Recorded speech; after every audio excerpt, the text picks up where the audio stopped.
మత్తయి సువార్త 19వ అధ్యాయం. సాధ్యమైనంత వరకు ఎవరి దగ్గర నోట్ ప్యాడ్స్ ఉన్నాయో దయచేసి రాసి పెట్టుకోండి. మత్తయి సువార్త 19వ అధ్యాయం 30వ వచనం. మత్తయి సువార్త 19వ అధ్యాయం 30వ వచనం. మొదటి వారు అనేకులు, గడపటి వారగుదురు, గడపటి వారు మొదటి వారగుదురు. ఒక్క పేజీ తిరిగేయండి. 20వ అధ్యాయం మత్తయి సువార్త 20వ అధ్యాయం 16వ వచనం. మత్తయి సువార్త ఈ ప్రకారమే కడపటి వారు మొదటి వారగుదురు, మొదటి వారు కడపటి వారగుదురు. మార్కు సువార్త 10వ అధ్యాయం. మార్కు సువార్త 10వ అధ్యాయం 31వ వచనం.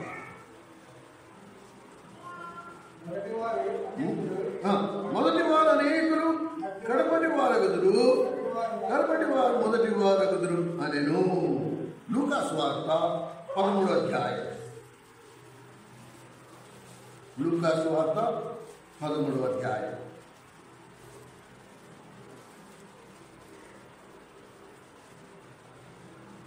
30వ వచనం.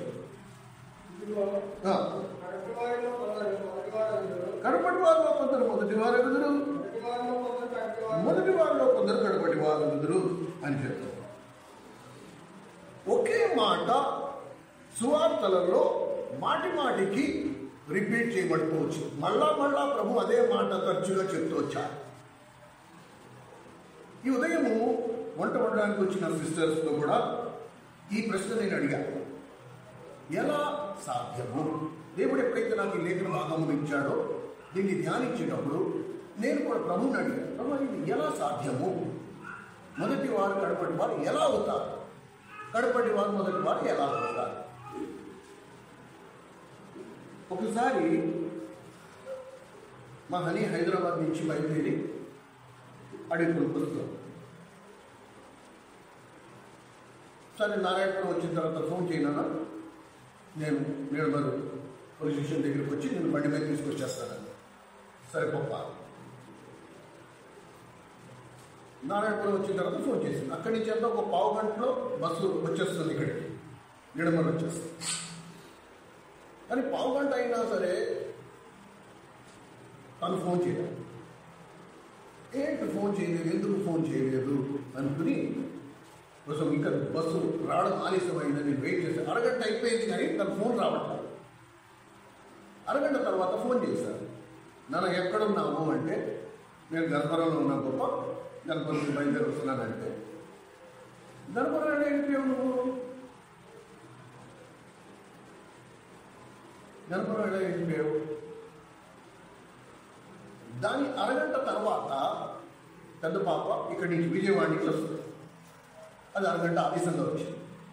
కానీ ఇంటికి చేరేటప్పుడు జాయిస్ ముందర వచ్చింది అని తర్వాత వచ్చింది. ముందర ఎవరు బయలుదేరారు అని బయలుదేరారు. జాయిస్ అరగంట తర్వాత బయలుదేరింది. ఇద్దరు ఒకే చోటు నుంచి బయలుదేరారు. కానీ ఒకరు ముందర వచ్చారు, ఒకరు తర్వాత వచ్చారు. ఏంటి కారణం? ఎలా సాధ్యమైంది?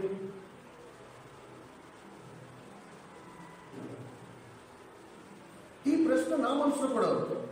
నేను మాటికి ప్రభుని అదే అడుగుతాను, ప్రభు ఎలా సాధ్యము? ఒకేసారి ప్రయాణం మొదలుపెట్టినా లేకపోతే ముందు వెనకాల మొదలుపెట్టినా సరే గమ్యానికి ఎందుకు ఒకరి ముందు ఒకరి తర్వాత? ఈ ప్రశ్నతో ఉన్నప్పుడు 2 రోజుల క్రితం, 3 రోజుల క్రితం ఉదయాన్నే 5:30కి 5:30 అయినట్టుంది.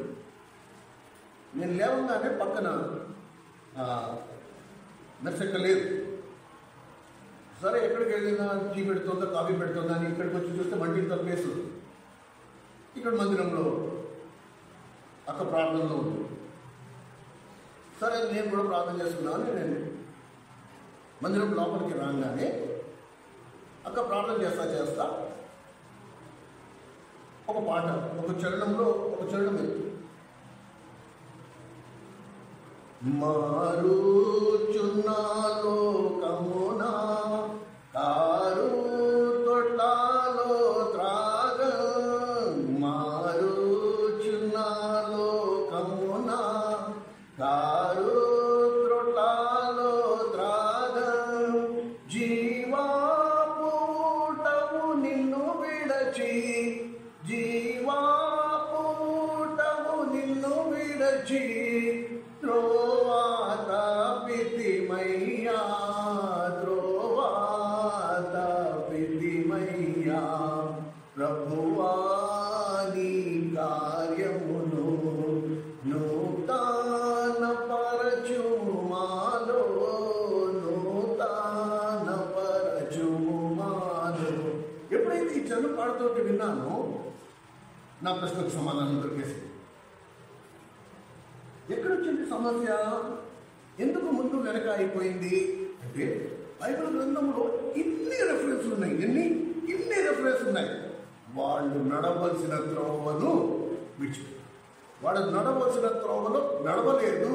వాళ్ళు రావాల్సిన త్రోవ సరైన త్రోవ ఎంచుకోలేదు. కనుక ఇప్పుడు హనీ లేట్ అవ్వడానికి కారణం ఏంటి అంటే అంత బాగానే ఉంది, బస్సులో కూర్చుంది, అంత కరెక్టే.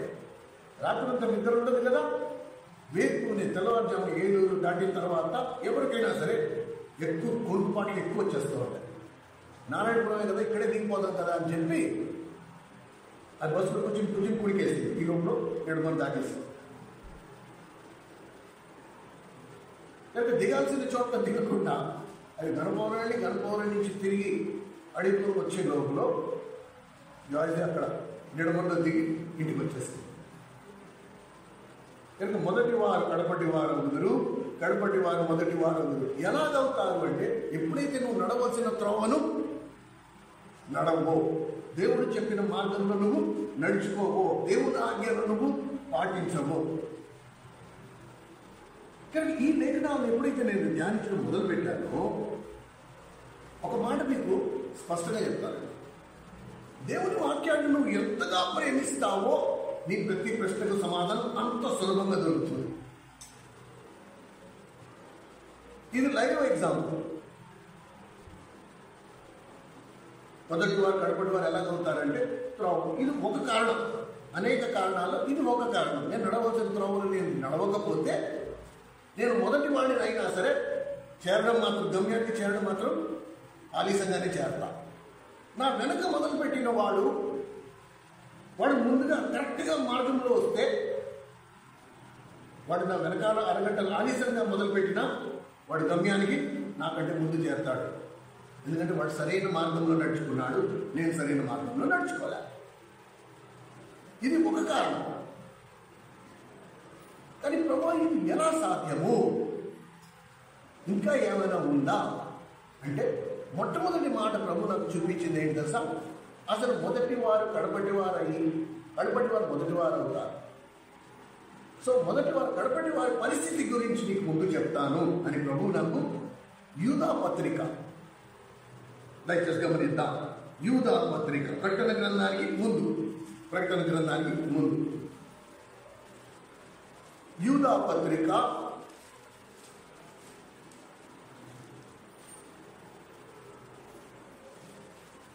ఇది ఒకటే అధ్యాయం ఉంటుంది ఇంట్లో. యూదా పత్రికలో 13వ వచనాన్ని గమనించండి. 13వ వచనం, తమ అవమానమును నురుగు వెళ్ళగరకు వారై సముద్రం యొక్క ప్రచండమైన అలలుగాను, ఇదిగో ఇది అండర్లైన్ చేస్తారు, మార్గము తప్పి తిరుగు చుక్కలుగాను ఉన్నారు. వారి కొరకు గాఢాంధకారము నిరంతరము భద్రము చేయబడి ఉన్నది.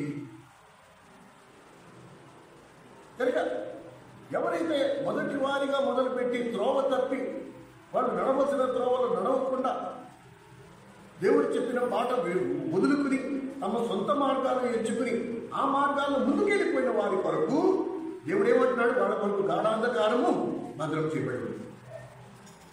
వాళ్ళు ఎలా ఉంటారంట? త్రోవ తప్పిన చుక్కలు అని. త్రోవ తప్పిన చుక్కలు కాదు. చుక్క దగ్గరికి వస్తే లేఖనాలు మనకి వెంటనే గుర్తొచ్చేది ఏంటి? తూర్పు దేశపు జ్ఞానులు అదే చుక్కను వెంబడించి ఎక్కడికి వచ్చారు? ప్రభు దగ్గరికి వచ్చారు. తూర్పు దేశపు జ్ఞానులు అదే చుక్కను వెంబడిస్తూ గమ్యానికి చేరుకుంటే ఈ మొదటి వారు కడపటి వారు అయ్యేవారు వీళ్ళు అదే చుక్కను పోలి త్రోవ తప్పిన వారు అయిపోయారు. వీళ్ళదే చుక్క, త్రోవ తప్పిన చుక్క వల్ల తిరుగులాడడం. అర్థమవుతుందా? కనుక మనం ఈ విషయాన్ని ఎప్పుడు మర్చిపోవద్దు. దేవుని మార్గాన్ని విడిచిపెట్టినవాడు, తమ సొంత మార్గాన్ని ఎంచుకున్నవాడు, వారికి హెచ్చరిక, మీ కొరకు గాఢాంధకారం భద్రము చేయబడి. మీరు రక్షింపబడి ఉండొచ్చు, బాప్తిస్మాలు తీసుకుని ఉండొచ్చు, కానీ గాఢాంధకారం చీకటి ఎవరి కొరకు? అక్కడ ఏడుపు పండు కొరకుట. ఇది ఎప్పుడు మర్చిపోద్దాము. సరే ప్రభు, ఇంతేనా? ఇంతకీ మొదటి వారు కడపటి వారు ఎందుకు అవుతారు? త్రోవ తప్పుట అది ఒకే కారణం. నువ్వు నాకు లేఖనంలో చూపించు, అసలు మొదటి వారు కడపటి వారు ఎందుకు అవుతా అంటే ప్రభు అన్నాడు 11వ వచనాన్ని చదువు అన్నాడు. ఇప్పుడు 11వ వచనం ఏం రాస్తుంది? అయ్యో ఎవరికి శ్రమ, అయ్యో వారికి శ్రమ, వారు కయ్యేను నడిచిన మార్గమున నడిచిరి, బహుమానము పొందవలనని బిలాము నడిచిన త్రోవలో ఆత్మముగా పరిగెత్తిరి. అదిగో ఇంకా వెంటనే దేవుడు ముగ్గురిని, ఒకరిని కాదు ముగ్గురిని, ఈ ముగ్గురు ఆత్మలలో ఏ ఒక్క ఆత్మ నీలో ఉన్నా నువ్వు కడపటి వారు అవ్వడం గ్యారంటీ. నిజంగా ఆకలితో నువ్వు వెతికితే నీ ప్రతి ప్రశ్నకు దేవుడు సమాధానం ఇస్తాడు. నువ్వు ఆ వాక్యంతో ప్రేమలో పడాలంటే, నీ జీవితంలో అతి ప్రీతికరమైనది ఏదైనా ఉంది అంటే అది దేవుని వాక్యం అయి ఉండాలి. అప్పుడు దేవుడు నీకు స్పష్టంగా నీ మనసులో ఉండే ప్రతి ప్రశ్నకి సమాధానం, అది కూడా వాక్యానుసారమైన సమాధానం. సొంత ఆలోచన, సొంత తలపున అవసరం లేదు. ప్రభు మొదటి వారు కడపటి వారు ఎలా అవుతారు? ఇద్దరు ప్రయాణం ఒకేసారి మొదలుపెట్టినప్పుడు ఒకటి ముందు ఒకటి వెనకాల ఎలాగవుతారంటే, ఈ అక్కలు పొద్దున వంట వండడానికి వచ్చిన అక్కల్లో కొంతమంది అన్నారు ఎవరైనా పడిపోయి ఉంటారు అంటే పడలేదు. ఒకటి స్పీడ్గా వచ్చి ఉంటాడు, ఒకటి స్పెల్లీగా వచ్చి ఉంటాడు అంటే అలా పడతారు. సమానమైన స్పీడ్, వాళ్ళు ఎక్కడా పడలా, సమానమైన స్పీడ్, అన్ని అన్ని అన్ని సమానంగా ఉన్నాయి. అందరికీ అదే రక్షణ, అందరికీ అదే విశ్వాసం. అయినా సరే ఒకడు ముందు ఒకడు వెనకాల ఎందుకు అవుతాడు అంటే వాళ్ళకి అర్థం కాలేదు, నాకు అర్థం కాలేదు. కానీ ఎప్పుడైతే నేను ఆ ప్రశ్నతో నేను తడులాడుతూ నువ్వు ఎలాగ సాధ్యము, ఒకటి ముందు ఒక వెనకాల ఎలాగైపోతాము? ఒకేసారి రక్షింపబడ్డాము, ఒకేసారి ప్రయాణం మొదలుపెట్టాము, ఒకేసారి ఒకే గమ్యం కలిగి ఉన్నాము. అలాంటప్పుడు ఒకటి ముందు ఒకటి వెనక ఎలాగవుతారు అనగానే మందిరానికి రాగానే ఈ పాట ఒక చరణంలో నాకు సమాధానం దొరికింది. మేము త్రోవ తప్పిద్దిమయ్యా, మేము ప్రయాణించవలసిన త్రోవలో మేము ప్రయాణించలే, మేము త్రోవ తప్పిపోయాం, మాకు తెలియదా, మేము కుడికేసాము, ఈ పాటికి బస్సు దాటేసింది, మేము మేము దిగాల్సిన చోట దిగల.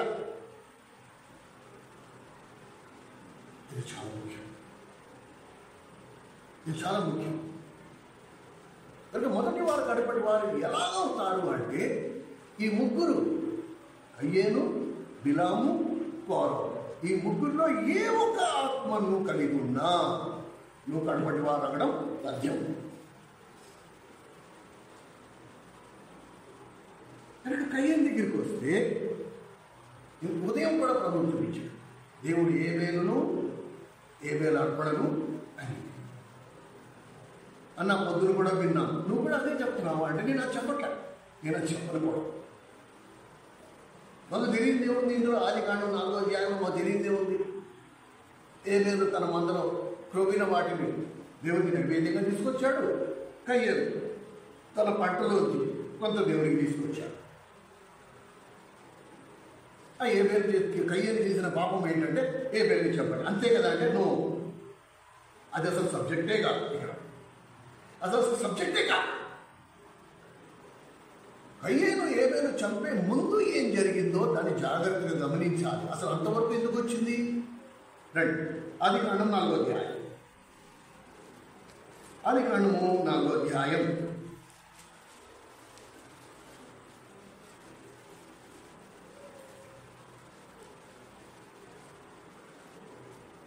3వ పేజీ. ఆదికాండం 4వ అధ్యాయం 4వ వచనం నుండి 3వ వచనం నుండి. కొంతకాలమైన తరువాత కయ్యేను పొలము పట్టులో కొంత తెచ్చను.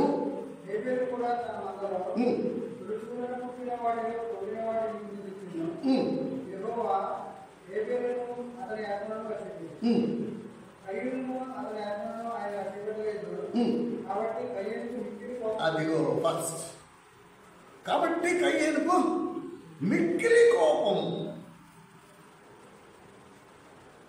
కయ్యేనికి కోపం వచ్చేసింది.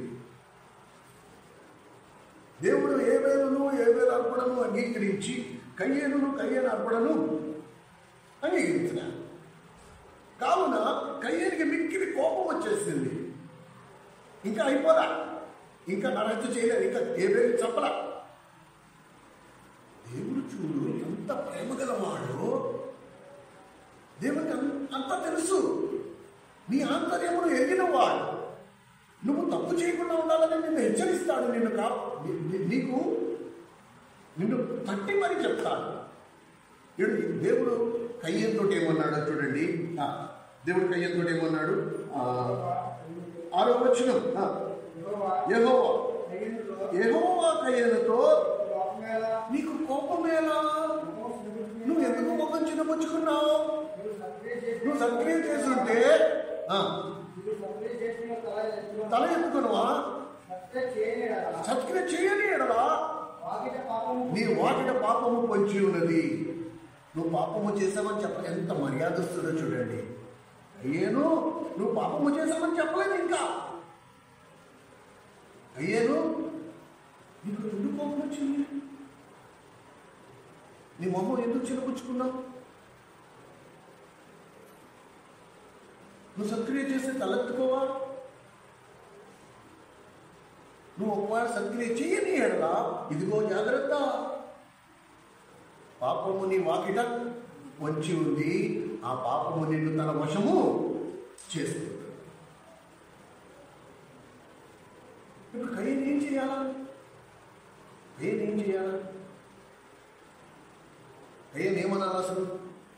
ప్రభువా నన్ను క్షమించు, ప్రభువా నన్ను క్షమించు. నువ్వు చెప్పినట్టే నా మనసులో నా తమ్ముడిని చంపేసినంత కోపం రగిలిపోతోంది. నువ్వు చెప్పినట్టే నా మొహాన్ని నేను చిటపుచ్చుకుంటుని. నాకు చాలా బాధగా ఉంది. నన్ను క్షమించు ప్రభువా, నన్ను క్షమించు. ఒక్క మాట. కయ్యేను ఒకవేళ అలా ఒప్పుకుని ఉంటే ఏమయ్యేది? పరిస్థితి మొత్తం వేరేగా ఉండేది. కానీ కయ్యేను ఏమన్నాడు? అబ్బా కోపం ఎక్కడ? అసలు నాకు కోపమే లేదు. సరే నీకు ఎలా కనిపించిందో కానీ నాకే కోపమే లేదు. నువ్వు మా తమ్ముడు అయినా ఏవేళ అర్పణను అంగీకరించావు అని నేను కోపడదు అనుకున్నావు. అబ్బా నేనేం ఫీల్ అవ్వట్లా. నాకేం ఫీలింగ్ ఏం లేదు.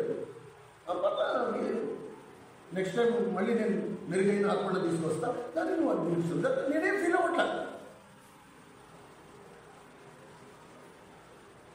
కయ్యేను చేసిన మొట్టమొదటి పాపం ఏంటి తెలుసా? ఒప్పుకోకపోవడం. ఆ ఒప్పుకోకపోవడం అనేది ఎంతవరకు తీసుకెళ్ళిపోయింది? కయ్యేనుని నరహంతుడిగా మార్చేసింది. చిన్న మాటతో పోయేదండి, గోరుతో పోయేది గొడ్డలోకి ఎలా తెచ్చుకుంటాడో చూడు. చిన్న మాటతో అవును ప్రభువా నన్ను క్షమించు, నా తమ్ముడు అర్పణను నువ్వు అంగీకరించిన అర్పణను అంగీకరించకపోవడం వల్ల నా కడుపులో కోపం రగిలిపోయింది.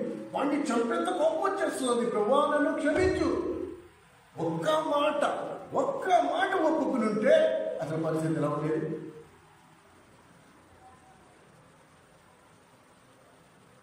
కానీ కయ్యనాలా ఒప్పుకోలేదు.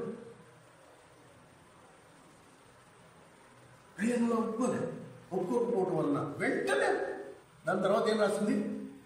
కయ్యేను ఏబేలుతో మాట్లాడి అతనిని పొలంలోకి పిలుచుకెళ్ళి అతన్ని అక్కడ వెంటనే హతమార్చాడు. అయిపోయింది, జరిగిపోయింది పాపం.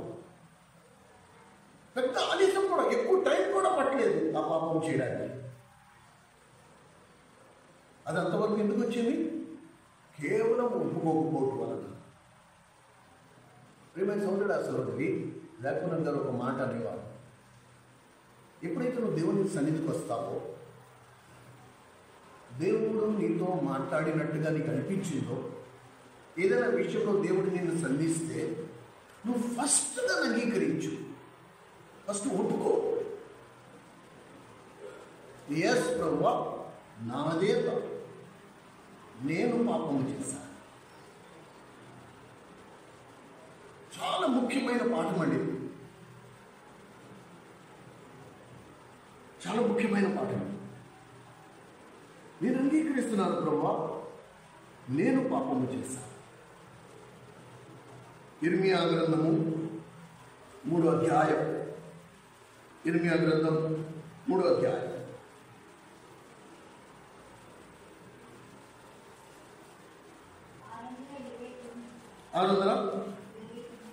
629వ పేజీ. ఇర్మియా గ్రంథం 3వ అధ్యాయం 13వ వచనం. ఇర్మియా గ్రంథం 3వ అధ్యాయం 13వ వచనం. నీ దేవుడైన యెహోవా మీద తిరుగుబాటు చేయించు, నా మాటను అంగీకరింపక ప్రతి పచ్చని చెట్టు క్రింద అన్యులతో కలిసి కలుసుకున్నటకు నీవు అటు ఇటు పోయినా నీ దోషమును ఒప్పుకొనుము. ఇదే యెహోవా.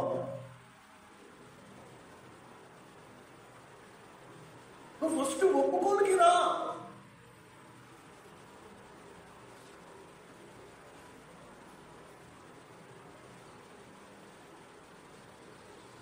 మానవ నైజం ఎలా ఉంటుందంటే, అన్న చెప్పినట్టు నేను ఒప్పుకుంటే లోపు అయిపోతాను. నేను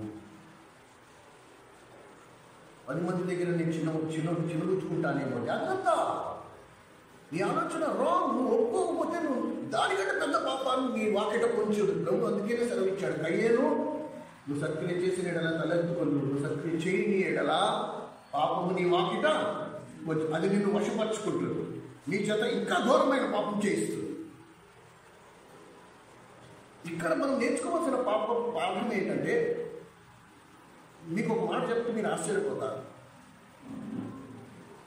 సేవకుడు అనే మాటే తప్ప ఎక్కువ పాఠాలు, నా ఆత్మీయ జీవితం అధికమైన పాఠాలు నేను పరిశుద్ధుల విశ్వాసం దగ్గర నేర్చుకున్నాను.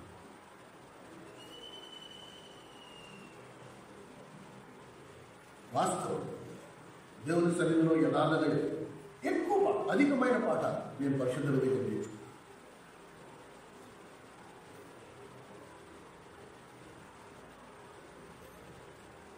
ఒప్పుకోవడం దగ్గరికి వస్తే,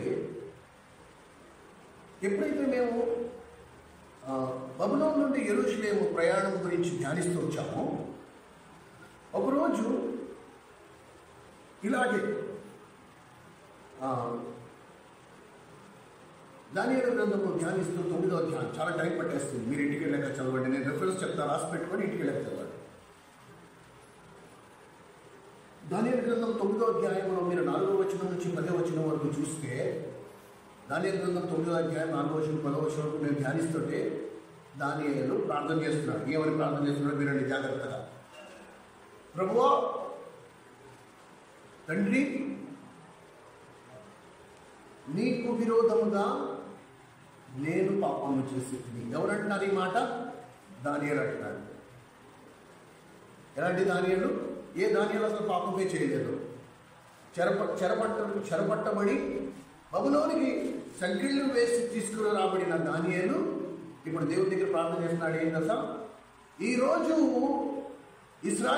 ఇశ్రాయేలీయులందరూ బబులోను చెరలో ఉండడానికి నేను కారణము. నేను చేసిన పాపం,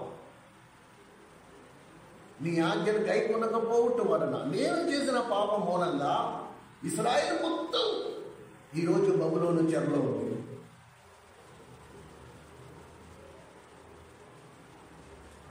ఇది ధ్యానిస్తుంటే మందిరంలో ప్రిసిలక ఆ రోజు చేసిన ప్రార్థన శాశ్వతమైన నాటు నా గుండె మీద పర్మనెంట్ అన్నమాట. ఆ రోజు నుంచి నా ప్రార్థన చేసే విధానమే మారిపోయింది. ఆ రోజు ప్రిసిలక ఏడ్చిన ఏడుపు, యో ప్రభా, నా బుద్ధిహీనత వలన, నా మూలంగా, నేను చేసిన పాప మూలంగా సంఘము ఈరోజు ఈ స్థితిలో ఉంది. సంఘంలో పరిశుద్ధులు ఈ స్థితిలో ఉన్నారు. ఇది నేను కారకురాలను. ఆ రోజు మొదలుకొని ఈ రోజు వరకు దేవుడే నాకు సాక్షి. నా ప్రతి ప్రార్థనలో నేను రెస్పాన్సిబుల్, నేను బాధ్యుడు. ఫస్ట్ పాపం నా మీద వేసుకో. ఏమవుతుంది అలా చేస్తే? ఏమవుతుంది? అది కూడా యథార్థంగా. ఇప్పుడు మీరు వాక్యంలో విన్నారు, అన్న చెప్పారు కాబట్టి అందరం అలా చేద్దాం. నో, అది నీ అంతరంగంలోంచి రావాలి, యథార్థంగా బయటికి రావాలి. నువ్వు అది ఫీల్ అవ్వాలి. నా మూలంగా ఈ స్థితికి వచ్చేసాము, నా మూలంగా సంఘం ఇలా ఉంది, నేను కారకుడును, నేను కారకుడా. దేవుని ఆత్మ కలిగి ఉన్నవాడు ఈ అనుభవంలో ఉంటాడు. ఇప్పుడు దేవుని మనం అక్కడి నుంచి ఎక్కడికి వచ్చేసాము? నేను నీతిమంతుడినే, నాలో ఏ పాపం లేదు, కానీ మిగతా వారే పాపం, మిగతా వారిలోనే నీతి లేదు.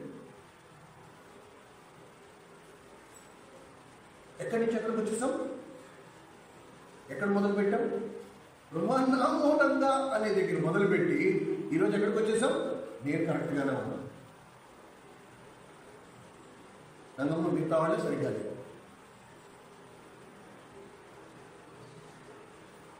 ఇది ప్రాబ్లం. కయ్యాను వంటి ఆత్మ ఏదంటుంది? అప్పుడు నాకు అసలు కోపమే లేదు. కయ్యాను ఉన్నది ఏంటి? అసూయ.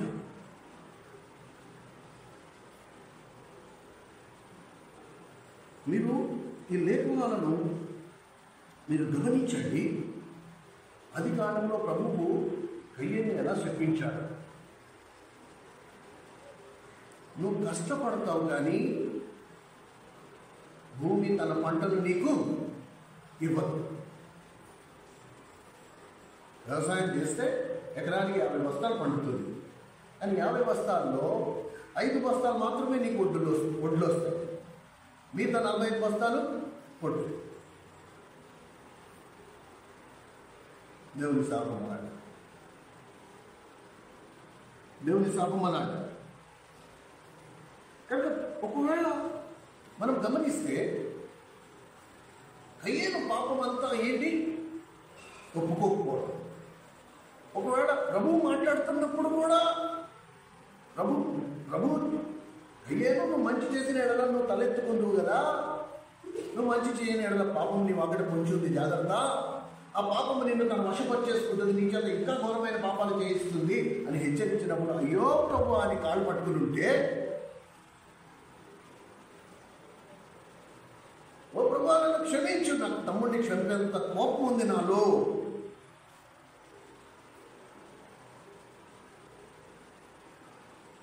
నాకు క్షమించే గుణం లేదు, నా మనసులో అసూయ ఉంది, నా కోపం ఉంది అని అప్పుడే చెప్పుంటే అయ్యే జీవితం ఒక రేంజ్లో ఉండేదేమో, బహుశా పరిస్థితే భిన్నంగా ఉండేదేమో. ఒప్పుకోల దగ్గరికి వచ్చేటప్పటికి చాలా కష్టం. అయ్యని ఏమైనా వ్యభిచారం చేశాడా? అయ్యని ఏమైనా దొంగతనం చేశాడా? లేదు. అప్పటికి కయ్యాన్ని ఏమైనా నరహత్య చేశాడా? లేదు. అసలు ఏ పాపము చేయలేదు అంతవరకు. కయ్యం చేసిన పాపం అంతా ఏంటి? ఒప్పుకోకపోవడం. ఒప్పుకుని ఉంటే అసలు ఇవన్నీ ఉండేవే కాదు. సో ప్లీజ్, దేవుని ప్రేమను బట్టి మీ అందరికీ విజ్ఞాపన, ఫస్ట్ ఒప్పుకోని దగ్గర నువ్వు చేసావా చేయలేదా అనేది తర్వాత సంగతి. దేవుని మాటలను బట్టి మనం నేర్చుకోవాల్సింది ఏంటి? ఫస్ట్ నేను ఒప్పుకోవాలి. ఎందుకంటే నేను వేరుగా, నేను ఇదే సంఘంలో ఉన్నా, క్రీస్తు అనే శరీరంలో నేను కూడా ఉన్నా. కానీ నేను ఒక్కడే బాగున్నా, మిగతా వాళ్ళందరూ చెడిపోయారంటే కుదరదు. నువ్వు అందులోనే ఉన్నావు కదా, మిగతా వాళ్ళకి ఏది వర్తిస్తుందో నీకు కూడా అదే వర్తిస్తుంది. నేను వేరు, వాళ్ళు వేరు కాదు. అందుకని దాని ఏం చేశాడు? నేను చేశాను. అండ్ దేవుడు దృష్టి కూడా ఎవరి మీదకి వెళ్తుంది తెలుసా? దేవుడి దృష్టి 2 సమూయేలు గ్రంథము రండి చూద్దాం. 2 సమూయేలు గ్రంథము 24వ అధ్యాయం. బైబిల్ గ్రంథంలో 3వ వంతు భాగం పాత నిబంధన. 2 సమూయేలు గ్రంథం 24వ అధ్యాయం. తీసిన వాటి పేజ్ నెంబర్ చెప్పండి. 2 సమూయేలు 24.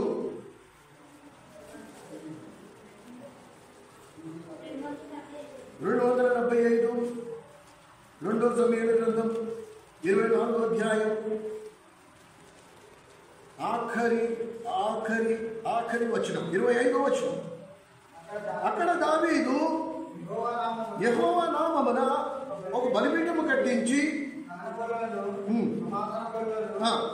అర్పించెను.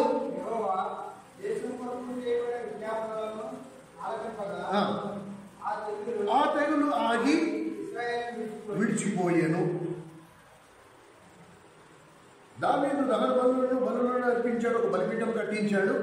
ఇప్పుడు దేవుడికి ప్రార్థన చేయగా దేవుడు ఆ ప్రార్థనను ఆలకించి ఆ తెగుళ్ళను ఆపి ఇశ్రాయేలుని ఆ తెగుళ్ళ నుండి విడిపించాడు.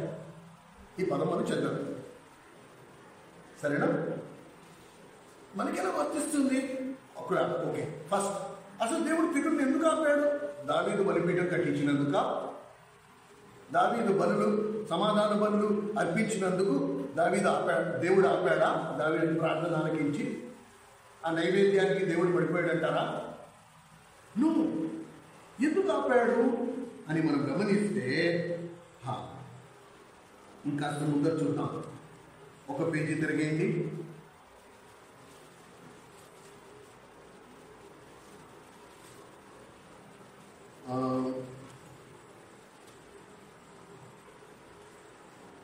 ఇరవై 24వ అధ్యాయం 2 సమూయేలు గ్రంథం 24వ అధ్యాయం 17వ వచనం. 17వ వచనం.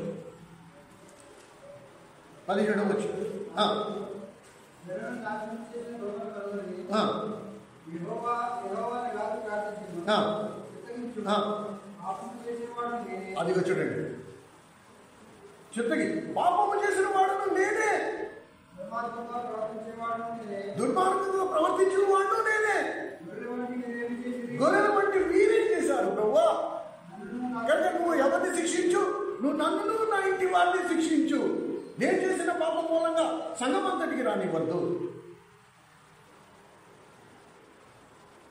ఇప్పుడు దావీదు ఈ ప్రార్థన ఎప్పుడైతే చేశాడో దేవుడు ప్రసన్నుడైపోయాడు, దేవుడు మంత్రముగ్ధుడైపోయాడు. This is what I want, నాకు ఇదే కావాలి. నేను అనేవాడు, బండ సందులో నిలబడేవాడు ఎవడైనా ఉన్నాడా అని తెలుసుకున్నాడు. భారత్ తల మీద వేసుకున్నవాడు ఎవడైనా ఉన్నాడా? అది దేవుడు ఎదురు చూశాడు. ఒక్కడు కూడా కనపడ్డా. దావీదు దేవుడు హృదయానుసారుడు ఎలాగైపోయాడు అనుకుంటున్నారు? ప్రభా, నేను చేసిన పాపానికి ఈ అమాయక గొర్రెల్ని ఎందుకు శిక్షిస్తావు? వద్దు, తీర్పు నా ఇంటి దగ్గర రాదు. నా ఇంటి వారి మీద, నా మీద నువ్వు శిక్ష విధించు, విధించు. ఈ ప్రార్థన చేయగానే దేవుడు ఏం చేశాడు? తెగుళ్ళను ఆపేశాడు. ఇశ్రాయేలుని ఆ తెగుళ్ళ నుండి విడిపించాడు. ప్రియమైన సహోదరుడా, సహోదరి, మనకి తెగుళ్ళు రాకపోవచ్చు, మనకు ఆ తెగుళ్ళు రాకపోవచ్చు. కానీ ఆ తెగులు వంటి పరిస్థితి, ఆ పరిస్థితుల్లో నువ్వు నేను ఉన్నామేమో. ఓ ప్రభువా, ఎంత ప్రార్థన చేస్తాను, నువ్వు నా ప్రార్థన ఆలకించట్ల, నేను నీ స్వరం వెళ్ళలేని పరిస్థితిలో ఉన్నాను.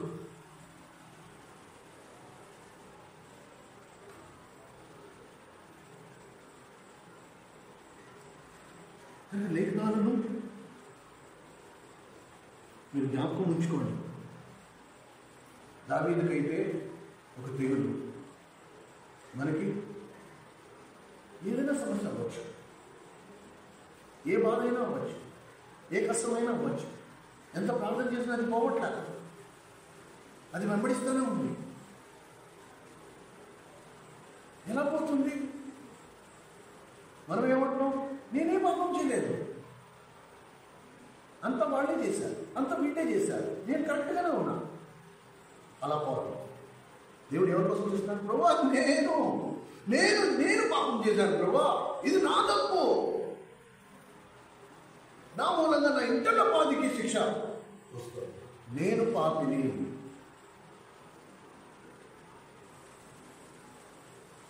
దేవుడు యోగును, ఒకవేళ మీరు యోగు గ్రంథం చూస్తే, దేవుడు యోగును మునుపుడి కంటే తర్వాత రెండింతలు రెట్టింపు ఆశీర్వాదం. యోగు గ్రంథం 42వ అధ్యాయం, యోగు గ్రంథం 42వ అధ్యాయం. కొత్తగా యోగు గ్రంథం 42వ అధ్యాయం, పేజ్ నెంబర్ చెప్పండి. 452.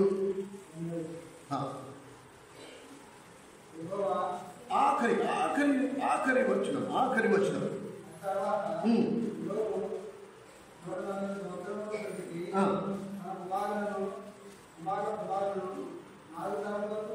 అబ్బా, ఏం ఆశీర్వాదం అండి! 4 తరాల వరకు తన కుమారులు కూడా ఆశీర్వదింపబడట. 4 తరాలు, 1 కాదు 2 కాదు. యోగు పరిస్థితి ఇంతకు ముందు ఎలా ఉండేది? 12వ వచనం, యెహోవా యోగును మొదట ఆశీర్వదించిన దానికి అంతన కంటే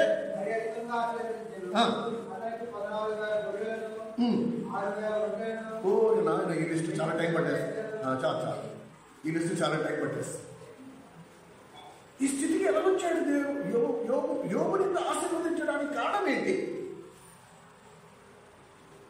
అంతవరకు ఎందుకు ఆశీర్వదించలేదు? ఆ చివరికి వచ్చేటప్పటికి ఎందుకు ఆశీర్వదించాడు? చూడండి, ఒక పేజీ తిరిగేయండి. 42వ అధ్యాయం 3వ వచనం.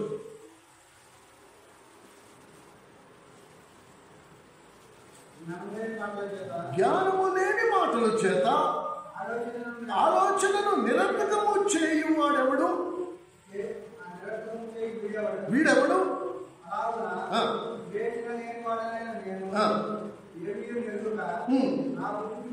నా బుద్ధికి మించిన సంగతుల గురించి మాట్లాడి తిని నేను మాట్లాడవచ్చు.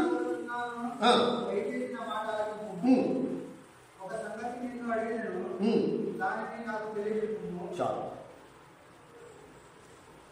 యోబు ఎప్పుడైతే ప్రభువా, నా బుద్ధికి మించిన మాటలు నేను మాట్లాడి తిని, నాకు తోచని మాటలు, నాకు అర్థం కాని విషయాలు నేను మాట్లాడాను, నా ఇష్టం వచ్చింది నేను మాట్లాడాను, నన్ను క్షమించి. ఎప్పుడైతే యోబు ఒప్పుకోడు, కన్ఫెషన్ ఒప్పుకున్నాడో, యోబు జాతకం మారిపోయింది.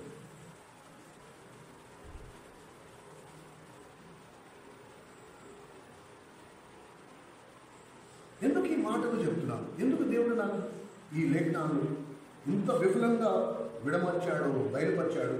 నాకు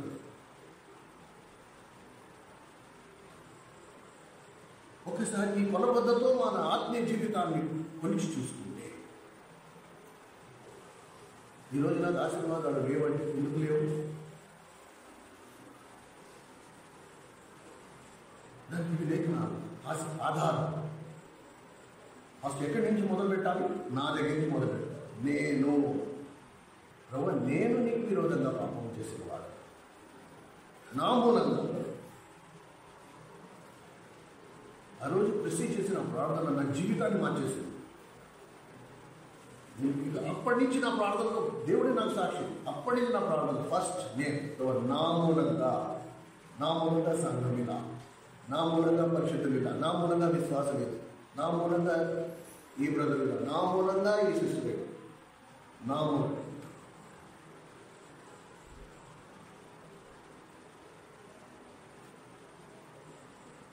వెరీ ఇంపార్టెంట్, చాలా ముఖ్యమైనది. అక్కడి నుండి ఎక్కడికి వచ్చేసామంటే నా నిర్దోషత్వాన్ని నిరూపించడానికి, నేను నీ నిర్దోషత్వాన్ని నిరూపించడానికి. ఈ మధ్యకాలంలో నేను అదే అంటున్నాను, నువ్వు ఎంత ఎక్కువగా దేవుని ప్రేమిస్తావు, ఎంత ఎక్కువగా ఆయన లేఖనాన్ని ప్రేమిస్తావో, ఉదయం నీ లేఖనము నా పాదములకు దీపమైంది. నేను ఆ పాదం అనే పదాన్ని తీసేసి నేనేం పెట్టుకున్నాను తెలుసా? నీ లేఖనము నా జీవితానికే వెలుగు. నేను నడవలసిన త్రోవలు అవి నాకు బోధిస్తూ ఉంటాయి. కనుక ప్రారంభ ప్రభా, ఈ పరిస్థితులు నన్ను ఏం చేయమంటావు, నేనేం చేయాలి అంటే ప్రభు అందుకనే అంటాడు. ఎలా మాట్లాడతాడో చూడు. 37వ కీర్తన 37 కీర్తన. నువ్వు ప్రేమించాలంతే, నీ ప్రతి సమాధానం నువ్వు బయట వెతుక్కోవాలంతే. ప్రభు నీకు త్రోవ చూపిస్తా. 37వ కీర్తన. నన్ను ఏం చేయమంటావు ప్రభువా అని ప్రభుని నేను ప్రార్థించినప్పుడు, అయ్యో రాజేష్ 37వ కీర్తన పేజ్ నెంబర్ చెప్పున్నారు కదా. 37వ కీర్తన 7వ వచనం. యెహోవా ఎదుట మౌనముగా నుండి ఆయన కొరకు కనిపెట్టుము. తన మార్గమును వర్ధిల్లు వాని చూచి వ్యసనపడద్దు. దురాలోచనలు నెరవేర్చుకుని వారిని చూచి వ్యసనపడవద్దు. కోపము మానము, ఆగ్రహము విడిచిపెట్టుము.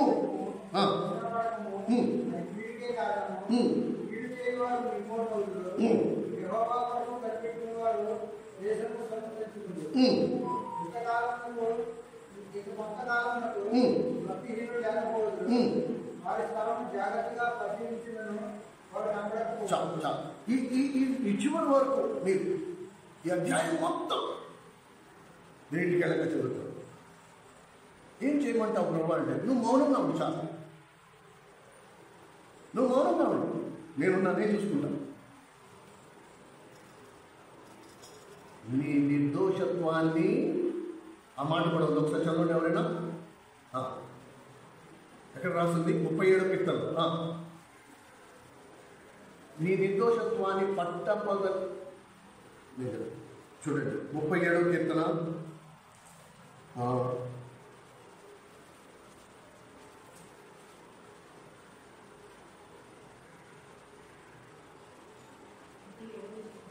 ఏదమ్మా 37వ వచనం.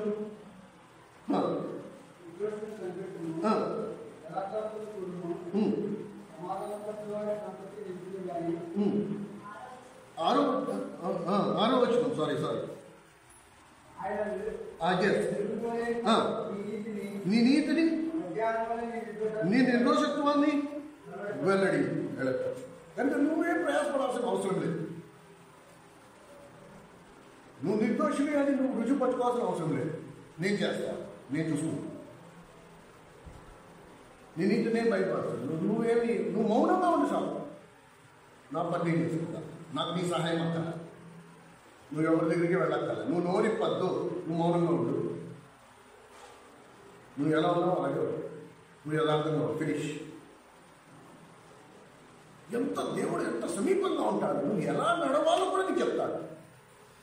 నువ్వు ఎలా ఉండాలో కూడా నీకు చెప్తాడు. ఫస్ట్ నీకేం ఉండాలి అని చెప్పినట్టు. ఆఖరి నువ్వు నాకు చెప్పు, నేను నడుస్తా. నేను ఎలా నడుచుకోవాలి నువ్వు నాకు చెప్పు, నేను నడుస్తా. ఆ మార్గంలో నేను నడుస్తా. నేను త్రోవ తప్పిన వాడిని కాపాడు. అయ్యను వంటి ఆత్మ నాలో.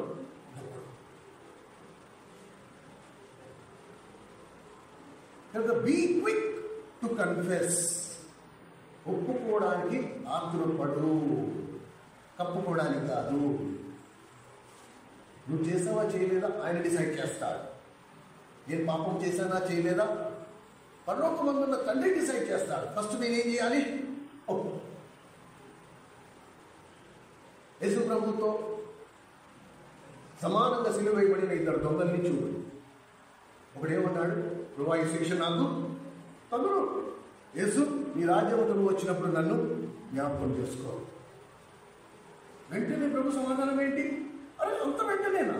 సరే నేను ఆలోచిస్తానని చెప్పచ్చు కదా. వెంటనే నేను రాజ్యంతో వచ్చినప్పుడు ఏంటి, ఈరోజే నువ్వు నాతో. ఎంత ఆనందం వచ్చాడు దేవుణ్ణి. నేను దేవుణ్ణి ప్రసన్నుడిని చేయాలి, దేవుణ్ణి సంతోషపరచాలి అంటే ఎలా సంతోషపరచగలను? పాపం నా మీద వేస్తుంది. అదే ఇంకో దొంగ వైపు కనీసం చూడని కూడా చూడలే. ఈ మాటకు మీరు ఇంటికి వెళ్ళాక చదవండి. యేసు ఆ దొంగ వైపు చూచి, ఏ దొంగ వైపు? ఏ దొంగ అయితే ఆ మాట అన్నాడు, యేసు నీ రాజ్యంతో వచ్చినప్పుడు నన్ను జ్ఞాపకం చేసుకో. ఇంకో దొంగ వైపు కనీసం చూడని కూడా చూడలే. యేసు నువ్వు దేవుడు అయితే నిన్ను నీవు రక్షించుకుని మమ్మల్ని కూడా రక్షించచ్చు కదా. మీరు చేసిన పాపం ఏంటి? అసలు మీరు పాపమే చేయలేదు. ఇది మా వృత్తి, దొంగతనాలు చేయడం మా వృత్తి. మా కడుపుకి మేము చేస్తే దానికి సిలువేసేయాలా? నువ్వు దేవుడు అంటున్నావు కదా, నిన్ను నీవు రక్షించుకుని మమ్మల్ని కూడా రక్షించచ్చు కదా. అసలు ప్రభు వాడి వైపు చూడని కూడా చూడలేదు. కానీ ఎవరైతే ఒప్పుకున్నాడో వాని వైపు చూసి, నా రాజ్యంతో వచ్చినప్పుడు కాదు, ఈరోజే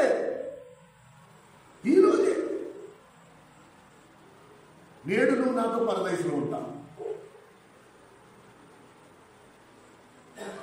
అంటే ఎంత అద్భుతమైన ఈ మాటలను మనం ఎప్పుడు అసలు మర్చిపో.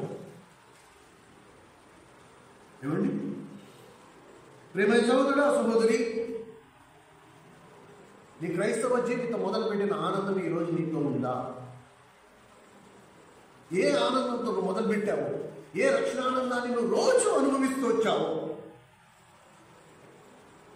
అదే రక్షణానందం నేటికి నువ్వు అనుభవించే పరిస్థితిలో ఉన్నావా?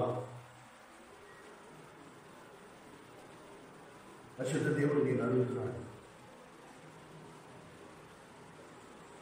దేవుడితో కలిసి నడిచే అనుభవంలో ఉందా? యేసుక్రీస్తు ప్రభువుతో నీకు వ్యక్తిగత సహవాసం ఉందా? పర్సనలీ దేవుడు నమ్ముకున్నానని నేను ఎప్పుడైనా చెప్తాను, కానీ వ్యక్తిగతంగా ఒక భార్యాభర్తలు ఎలాగైతే కాపురం చేస్తారో, ఒక భార్యాభర్తలు అన్యోన్య సహవాసం ఎలా కలిగి ఉన్నారో, అలాగే యేసుక్రీస్తు ప్రభుత్వం అన్యోన్య సహవాసం కలిగి ఉండే అనుభవం నీకుందా? A personal relationship.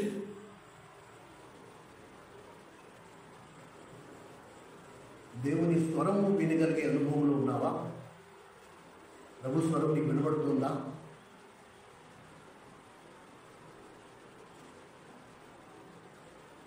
ఆ ప్రభు స్వరం వినే క్రమంలో ఈ మాట ఇంతవరకు నీకు ఎప్పుడు వినబడలేదా?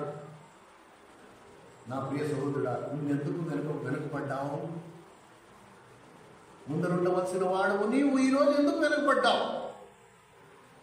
నా ప్రియమైన సహోదరి, నువ్వు ముందరుండవలసిన దాని ఈరోజు నువ్వు ఎందుకు వెనకపడ్డావు? ఈ ప్రశ్న ఎప్పుడు నీకు వినపడిందా?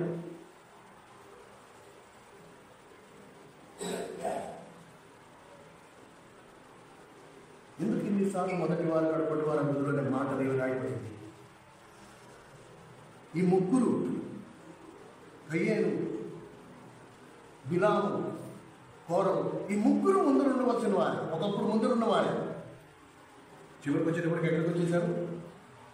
లాస్ట్. దేవుడు ఎవరు తక్కువ చేశాడా? అసలు దేవుడు పక్షపాతే కాదు. దేవుడు పక్షపాతే కాదు. పరిశుద్ధులు ఒక్కొక్కళ్ళు నిజంగా నీకు తెలియకుండానే నీ జీవితంలో కొన్ని అనుభవాలు, మీరు చేసే కొన్ని ప్రార్థనలవని, లేకపోతే కొన్ని పరిచర్యలవని, అది దేవుని ఆత్మ కలిగి ఉన్న వారి నోటి పరిశుద్ధల మీద శాశ్వతమైన ముద్ర వేస్తుంది. అది ఆ విషయము యువతల పక్క వాడు ఒప్పుకుంటేనే తెలుస్తుంది, ఒప్పుకోకపోతే తెలియదు. ఫర్ ఎగ్జాంపుల్, ఆ రోజు రిసీవ్ చేసిన ప్రార్థన, అది నా ప్రార్థన జీవితాన్ని మార్చింది. అప్పటి నుండి ఈ రోజు వరకు దేవుడు నాకు సాక్షి. అందుకని చెప్తున్నాను, ఆ ప్రతి ప్రార్థనలో ఫస్ట్ నేమ్, ఎవరిని నా మూలంగా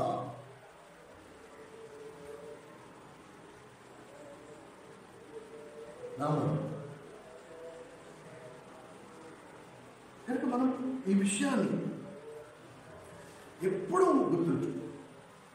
దేవుడి స్వరం వింటున్నా నీకు ఆ మాట వినపడలేదు, ఎందుకు నువ్వు వెనకబడ్డావు? ఎందుకు నువ్వు వెనకబడిపోయావు? ముందు ఉండవలసిన నువ్వు ఎందుకు వెనకబడిపోయావు? మీరందరూ ఒకప్పుడు ముందు ఉండేవారు కదా, ఈరోజు వెనకాల ఉన్నారేంటి? ఎందుకు వెనకబడ్డారు? త్రోవ తప్పారా?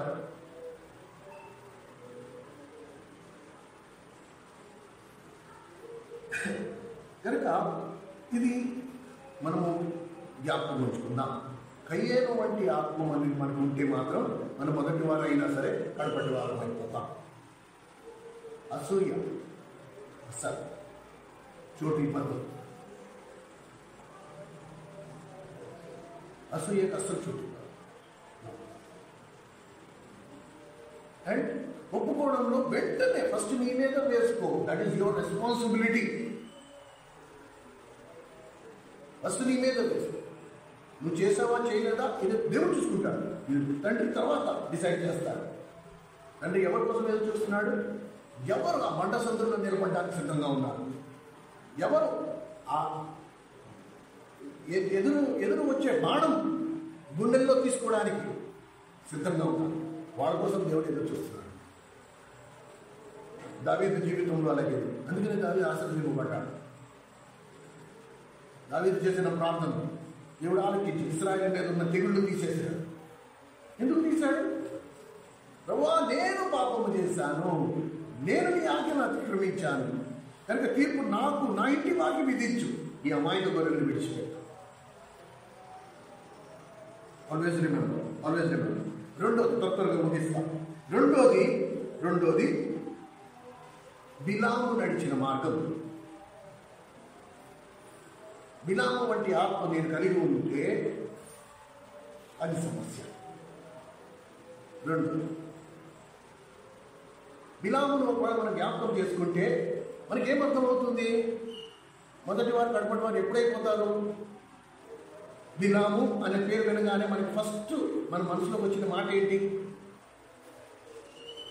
మీకు ఒక విషయం చెప్పనా? బిలాము బిచ్చగాడు కాదు, బిలాము దేవుని ప్రవక్త.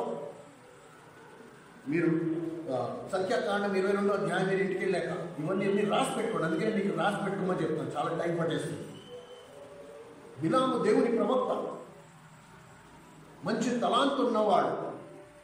అప్పటి రోజుల్లో రాజులు బోర్డంత కానుకలు పంపించి బిలాము చేత జాతకం చెప్పించుకునేవారు. బిలాము ఎవరు అంటే బిలాము దీర్ఘదర్శి అంటే రాబోయే కాలంలో ఏం జరగబోతుందో బిలాము ముందుగానే చెప్పగలరు. అలాగే బిలాము కనుక ఒకవాడు ఎవరైనా శపిస్తే ఆ శాపము వారికి వెంటనే వచ్చేది. కనుక బిలాము మంచి ఐశ్వర్యవంతుడు. చుట్టుపక్కల ఉన్న రాజులందరూ కానుకలు పంపించేవారు. మా కోసం నువ్వు ప్రార్థన చేయి, మా కోసం నువ్వు ఇచ్చే, మా కోసం నువ్వు మా భవిష్యత్తు ఏంటో చెప్పు అని బిలాముతో చెప్పించుకునేవారు.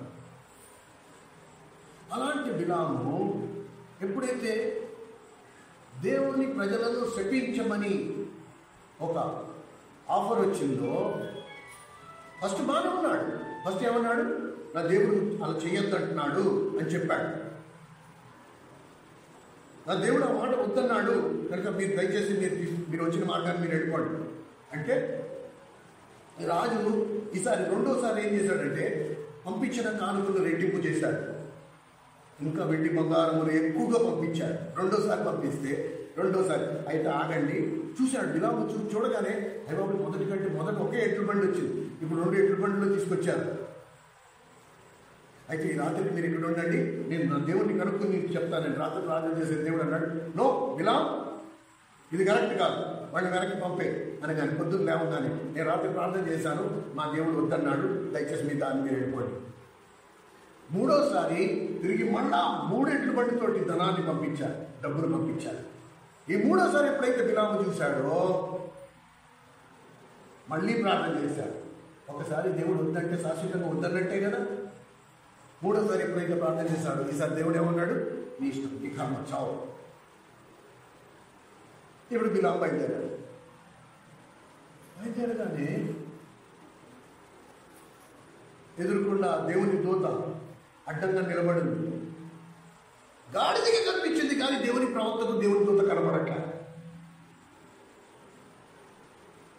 ఎందుకు ఈ మాటలు చెప్తున్నా? బిలాము వంటి ఆత్మ ఎప్పుడైతే మనం కలిగి ఉంటామో మనలో స్పష్టంగా కొట్టొచ్చేది, కనబడేది ఏంటది? అసంతృప్తి, డిస్సాటిస్ఫాక్షన్. కయ్యేని జ్ఞాపకం చేసుకుంటే అసూయ, బిలాముని జ్ఞాపకం చేసుకుంటే అసంతృప్తి, డిస్సాటిస్ఫాక్షన్. ఎంతున్నా నాకు తృప్తి లేదు, ఇంకా రాని.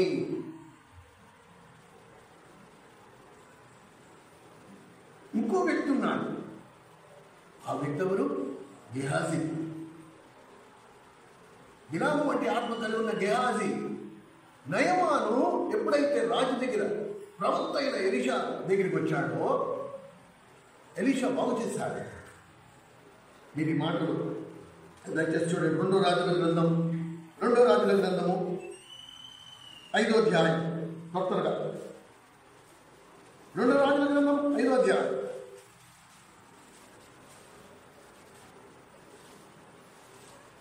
రెండో రాజుల గ్రంథము 5వ అధ్యాయం. త్వరగా 27వ వచనం.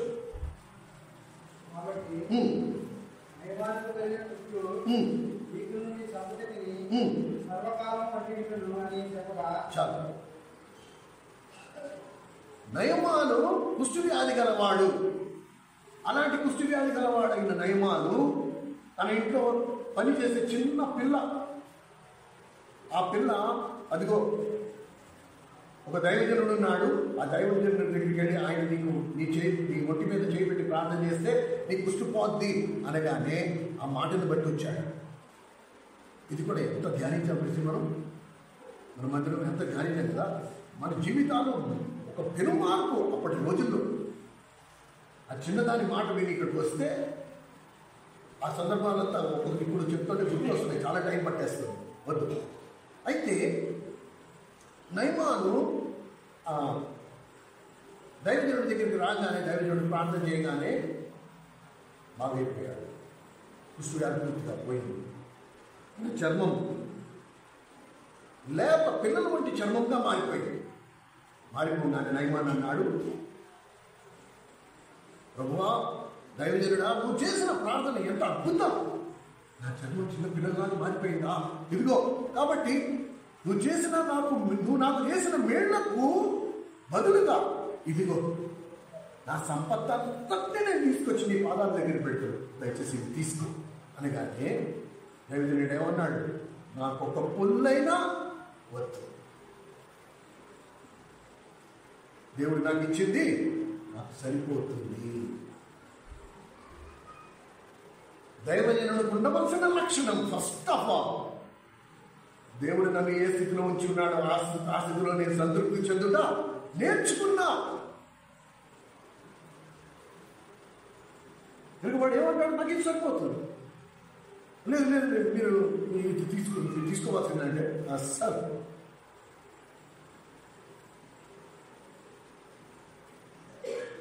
ఒక దైవజనుడు ఆయన ఎంతవరకు మనం దూరం నుంచి చూడటమే కానీ ఆయన చెప్పిన బోధ ఎంత బలంగా పనిచేసిందంటే మనం కానుపెట్టి తీసేసాం. మనం ఎవరి దగ్గర గిఫ్ట్లు తీసుకోవట్లే.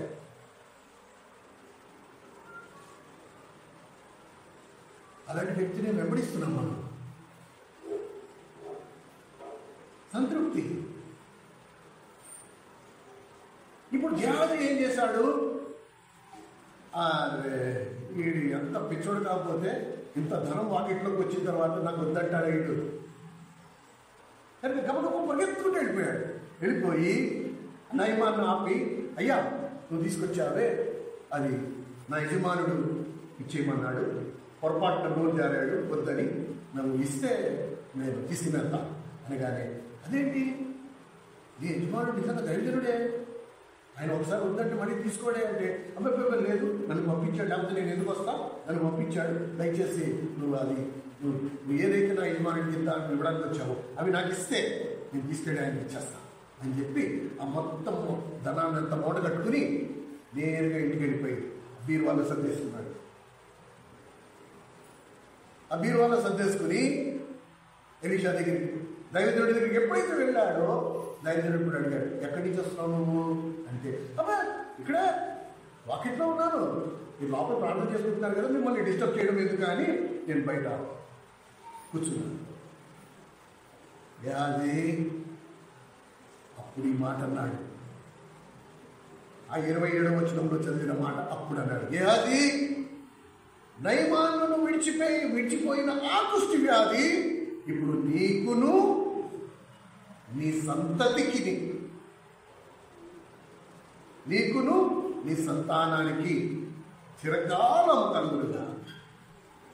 అది వెంటనే అక్కడికక్కడ నోటంట దైవజనుడు నోటంట మాట వచ్చింది, అక్కడికక్కడే కుష్టి వ్యాధి వచ్చేసింది. దైవజనుడికి పరిచయం చేస్తున్న గెహాజీ అక్కడి నుండి బయటికి వెళ్ళిపోయాను.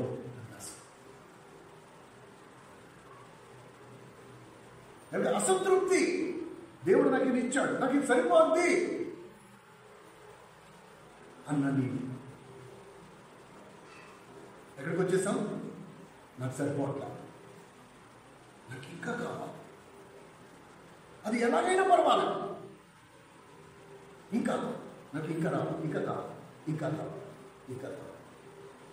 ఎక్కడ త్రోవ తప్పాం? సంతృప్తి చెందుట మర్చిపోయాం. ఇప్పుడు నాకు దేవుని మీద లేదు, నా సంపాదన మీద లేదు. ఒకప్పుడు సమయం అంతా దేవునికి ఇచ్చాను, ఇప్పుడు వంతులు ఒకళ్ళు వెళ్తే సరిపోతుంది, వారానికి 4 వారాలు 2 వారాలు వెళ్తే సరిపోతుంది, వారం విడిచి వారం వెళ్తే సరిపోతుంది. ఎక్కడున్నావు? నేను ఎందుకు రాలేదు మీటింగ్కి? అక్కడెక్కడో ఉన్నాను. దాని మూలం మళ్ళీ ఎక్కడికి వచ్చేస్తుంది? మళ్ళీ సంపాదన దగ్గరికి. ఒకప్పుడు ఎక్కడున్నాం మనం? ఒకప్పుడు ఎలా ఉంటుంది? అసలు మీటింగు అంటేనే చాలు, ఫస్టే 1 గంట ముందర వచ్చేసేవాళ్ళు. ఎక్కడి నుంచి ఎక్కడికి వచ్చామమ్మా మనము? ఏది ఆ పట్టుదల? ఏది ఆకలేది? అక్కడి నుంచి వంతుల దగ్గరికి వచ్చేసామా? కుటుంబంలో ఒకళ్ళు వెళ్తే సరిపోతుంది.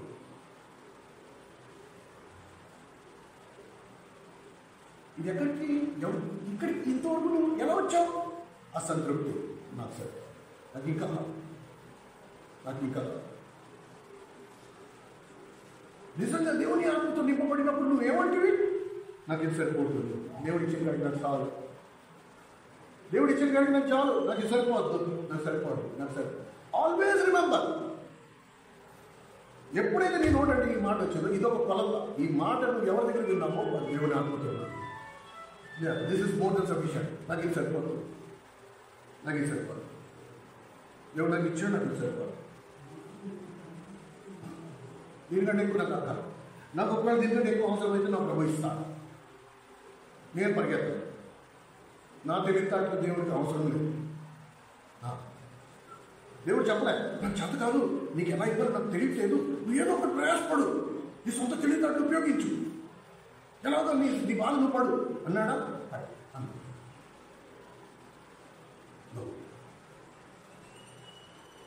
గెహాజీ తన సొంత తెలివితేటలు ఉపయోగించాడు. గెహాజీ ఏం పేదోడు కాదు,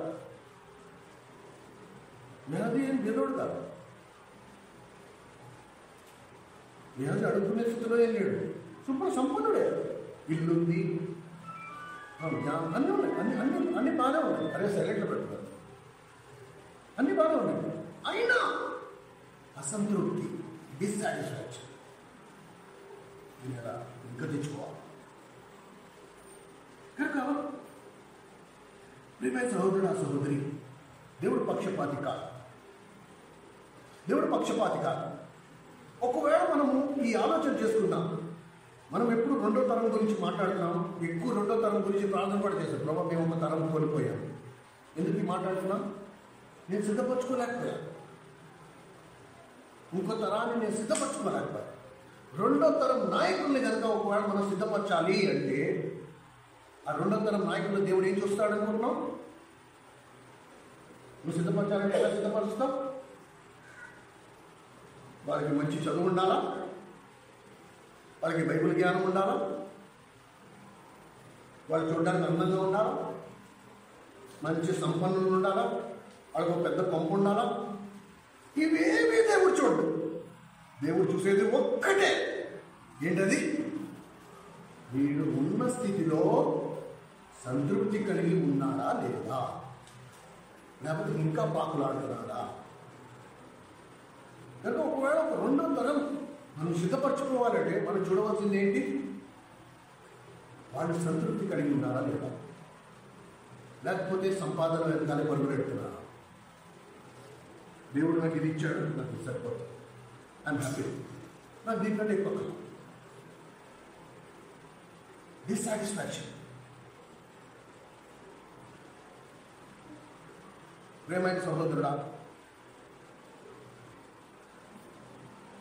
దేవుడు నీకు నీ అర్హత కంటే, నీ యోగ్యత కంటే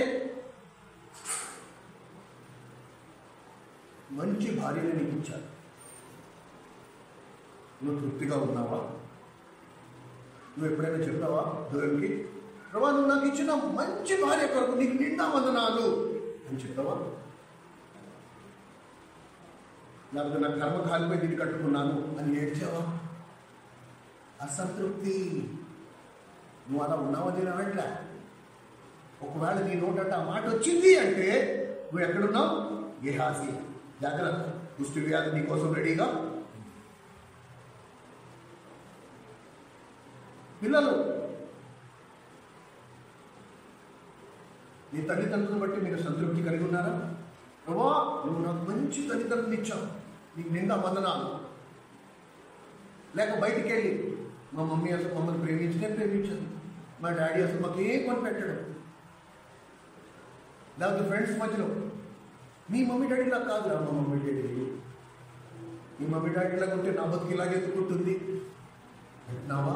అసంతృప్తి. జాగ్రత్త, కుష్ఠవ్యాధి రెడీ. నీ కొరకు నువ్వేం సమకూర్చుకుంటున్నావు? కుష్ఠవ్యాధి. దేవునికి తెలుసు నీకు ఎలాంటి తల్లిదండ్రులు ఇవ్వాలో, దేవునికి తెలుసు నీకు ఎలాంటి భార్యలు ఇవ్వాలో, దేవునికి తెలుసు. నువ్వు సంతృప్తి చెంది ఉన్నావా లేదా అది దేవుడు చూస్తున్నాడు. ప్రభు ఈరోజు నన్ను ఈ స్థితిలో ఉంచావు అంటున్నావా? నాకెంత కావాలి నీకు తెలియదు. నా సొంత పనులు నేను చేసుకున్నాను, నా సొంత ఉపాయాలు నేను చేసుకున్నాను.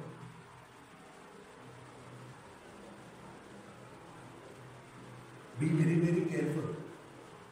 దయచేసి జాగ్రత్త. నేర్చుకో నేర్చుకో నేర్చుకో నేర్చుకో. మనకి తెలియకుండానే మనం దేని వెనకాల పరిగెడుతున్నామో ఒక్కసారి, ఇది దేవుని మాట, ఇది నిరర్థకం కాదు.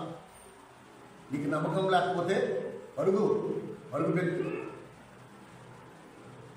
నాశనం వైపుకి నువ్వు జోగిపోతున్న అదే మార్గంలో నువ్వు కొనసాగు. ఎదర నీకు అది తగలకపోతే అప్పుడు చెప్తి. కానీ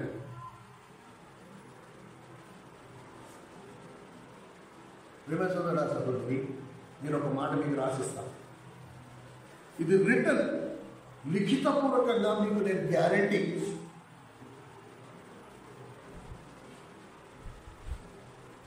దేవుడు నాకు ఒక 10-15 సంవత్సరాల ఆయుష్ ఇస్తే నేను ఇక్కడే ఉంటా. ఇక్కడ కూర్చున్న చిన్న పిల్లలు మీరు ఎవరైతే ఇక్కడ ఉన్నారు,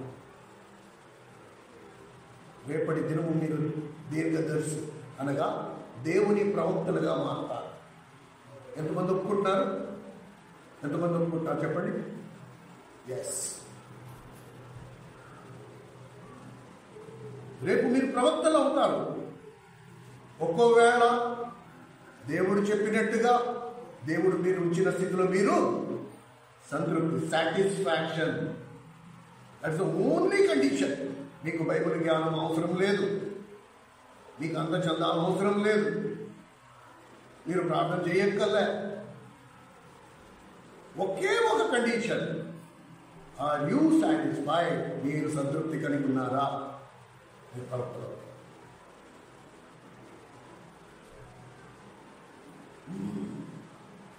మీకు ఇందాక నేను ఆ మాట చూపించే మనం ముందుకెళ్తాం.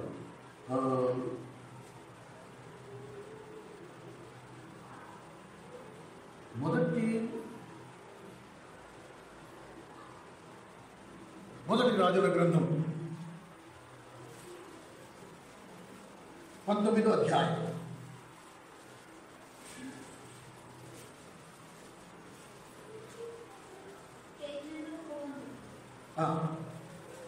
మొదటి రాజుల గ్రంథము 19వ అధ్యాయం 21వ వచనం.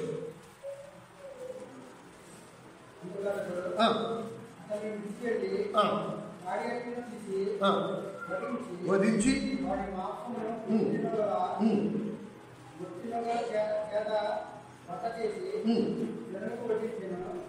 వారు భోజనం చేసిన తర్వాత అతడు లేచి ఏలియా వెంబడి వెళ్ళి అతనికి ఉపచారం చేయింది. చూడండి, ఇంతకు ముందర చదివిన రెఫరెన్స్ 2వ రాజుల గ్రంథం 5:27 ఏం చేసాం? ఏం చదివాం మనం?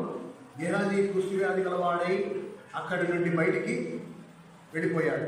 ఒకడేమో పరిచర్య చేస్తుండగా, దైవజనుడి దగ్గర పరిచర్య చేస్తుండగా తన అసంతృప్తి వలన ఆ పరిచర్య వదులుకుని కుష్ఠవ్యాధి గలవాడై అక్కడి నుండి బయటికి వెళ్ళిపోయే పరిస్థితి వచ్చింది. ఇక్కడ చూస్తే ఇంకొకడు సంతృప్తి కలిగి, ఎలీషా సంతృప్తి కలిగి దైవజనుడైన ఏలియాకు పరిచర్య చేస్తూ ముందుకు సాగాడు అని మనకు అనిపిస్తుంది. ఇప్పుడు ఎలీషా సంతృప్తి చెందాడని ఎలా తెలిసింది? ఇప్పుడు ఎలీషా సంతృప్తి చెందినవాడు అని ఎక్కడ రాస్తుంది? అక్కడ అందుకనే చూడండి, అందుకనే నేను ఎంత ఎక్కువగా ధ్యానిస్తున్నానో అంత ఎక్కువ ప్రేమలో పడిపోతున్నాను. ఇదే 19వ అధ్యాయంలో మీరు 16వ వచనాన్ని చూడండి. 16వ వచనం.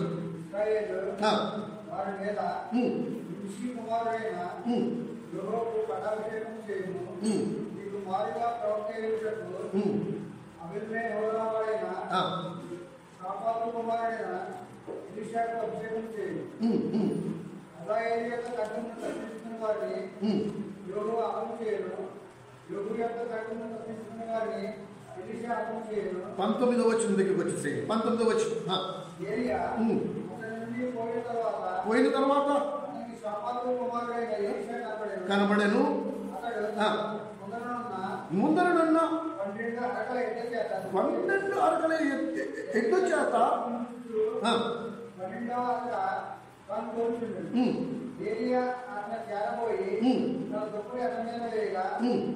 అతడు ఎట్ల నుంచి ఏరియా పరిగెత్తి, నేను పోయి నా తల్లిదండ్రులను ముద్దు పెట్టుకుని తిరిగి వచ్చి నేను రమ్ముతుందని చెప్పి అతనిని సెలవుడుగా అతడు పోయి రమ్ము, నా వల్ల నిర్బంధం లేదని చెప్పి. చాలు. ఎక్కడ రాసింది ఎలీషా సంతృప్తి చెందినవాడని ఎక్కడ ఉంది అంటే, అందుకనే పరిశుద్ధాత్ముడు కొన్ని పదాలు ప్రత్యేకంగా వాడాడు. అక్కడ అన్నాడు 12 ఎరకల ఎడ్లు అనే మాట, 12 జతలు పొలం దున్నుతున్నాయి. సరేనా? 12 జతలు పొలం దున్నుతున్నాయి. సో ఈ 12 జతల ఎడ్లలో ఎలీషా ఎక్కడున్నాడు? ఆఖరినున్నాడు. ఎలీషా ఎక్కడున్నాడు? ఆఖరినున్నాడు. ఏది సులభం? దుక్కుతుండవు. అందరికంటే ముందున్నవాడు దుక్కుతుండవు సులభమా? అందరికంటే వెనక్కున్నవాడు దుక్కుతుండవు సులభమా? అందరికంటే ముందున్నవాడు దుక్కుతుండవు సులభం. ఎందుకంటే సమానంగా ఉంటుంది. ఈ 12 దుక్కుతున్న తర్వాత వెనకాల అడ్డదిడ్డంగా ఉంటాయి. సరే, ఇప్పుడు గుర్తింపు ఎవరికి ఉంటుంది? ఈ 12 జతల ఎడ్లలో ఒకవేళ, సరే ఫర్ ఎగ్జాంపుల్ మన భాషలో మనం ఓవేది వచ్చాడు ఇవాళ ఫోటోలు, ఏ ఫోటోలు ఎక్కువగా తీస్తూ ఉంటాడు. బ్యాంకాక్ ఇంకా మధ్య వెళ్ళాడు, ఫస్ట్ అద్భుతమైన ఫోటోలు అవి తీశాడు. ఒకవేళ ఓవేదు ఫోటో తీయాలంటే ఎవరి ముఖం క్లియర్గా కనబడుతుంది? ఈ 12 జతల ఎడ్ల ఫోటో తీసేటప్పుడు ఎవరి ముఖం కనబడుతుంది? మొట్టమొదటి ఎవరున్నారో వారి ముఖం స్పష్టంగా కనబడుతుంది. ఆకలి ఉన్నవాడు మొహం అసలు కనపడే కనపడదు.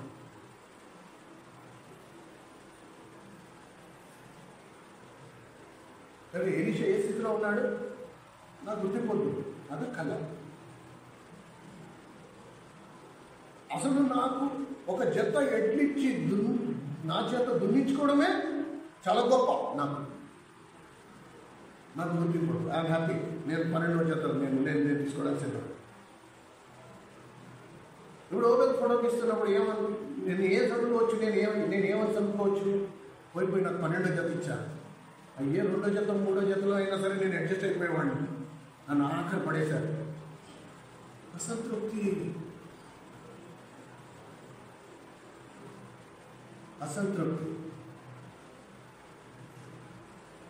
నాకు మా మరియమ్మ ఎప్పుడు టాయిలెట్లు నేనే కడగాల అని ఎప్పుడు అనుకున్నాను. అని ఎప్పుడు మరియమ్మే కడుగుతుంది, ఈ వారం నేను కడుగుతాను అని ఎవరికి అనిపించలే. గుర్తింపు లేదు. అసలు ఎవరు టాయిలెట్ కడుగుతున్నారో ఎవరికి తెలియదు. చాలా కాలం ఎవరు వచ్చి మందిరం తుడుస్తున్నారు అసలు ఎవరికి తెలియదు. నేను సాటిస్ఫైడ్. ప్రభుత్వం కనీసం ఈ మందిరంలో టాయిలెట్ కడిగే పని అయితే నాకు ఇచ్చాను. మీకు నిండా వద్దు, నాకు ఇది సరిపోదు, నాకు ఇది చాలు. నాకు గుర్తిపోద్దు 10 మందికి తెలియక.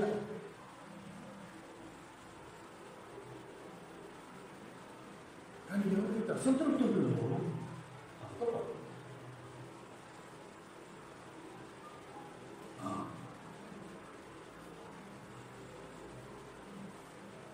స్థిరత్వం అనేది ఉండదు.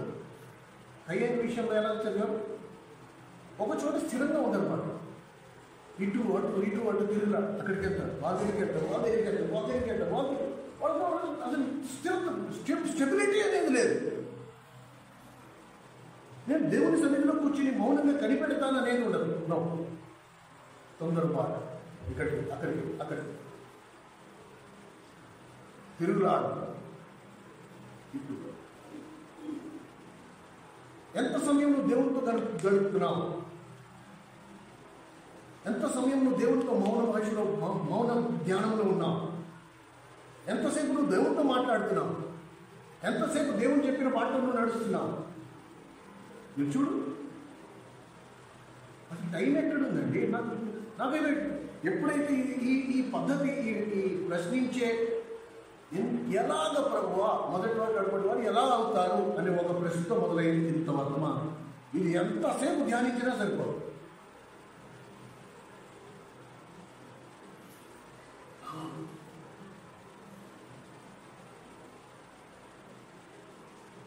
గుర్తింపు కోరుకున్నా 12వ జత అయినా సరే అన్నది. చివరిగా 3వ వ్యక్తి ఎవరు? వాళ్ళు కౌరవులు. వీళ్ళందరూ సుపరిచితులు మనకి. కానీ యూదా పత్రికలో ఎందుకు పరిశుద్ధాత్ముడు అది రాయించాడో, ఈ 3 ఆత్మలు కౌరవ దగ్గరికి వచ్చినప్పటికీ ఏమొచ్చింది? ఆధిపత్యం. మోషేవేనా? నేను కాదా? ఆయనే ప్రార్థన చేయాలా? నేను చేస్తే కాదా? ఆయనే నాయకుడా? నేను కాదా? ఒకరి మొదల దేవుడు మనందరినీ ఎక్కడికి తీసుకొచ్చాడు? రాజులైన యాజక సమూహం. ఆ యాజక ధర్మాన్ని నెరవేరుస్తున్నామా లేదా? కరెక్టే, రాజులైన యాజక సమూహంలో తీసుకొచ్చాడు. ఆ యాజకత్వం ఏది? ఆ యాజక ధర్మం నెరవేరుస్తున్నామా?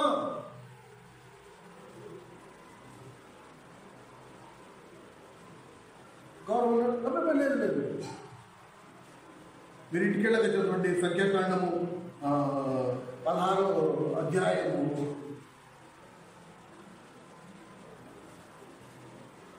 నువ్వు అక్కర్లేదు మాకు. అందరూ పోగుపడ్డారు. కౌరవ దాతాన అభిరాములు పోగుపడ్డారు. పోగడి ఒక గుంపుగా తయారై ఈ మోషన్ ఇక్కడి నుంచి పంపించేయాలి. ఈయనుంటే మన ఆటకు సాగదు, మన పెత్తనం లేదు, మనకు ఆధిపత్యం లేదు ఇక్కడ. కనుక మనం సపరేట్గా చూసుకున్నాం. మొదటి వారు కనపడి వారు ఎందుకు అయిపోతారు? ఎందుకు అయిపోవాలండి? దేవుడు పక్షపాత? నువ్వంటే దేవుడికి ఇష్టం లేదా? లేదే.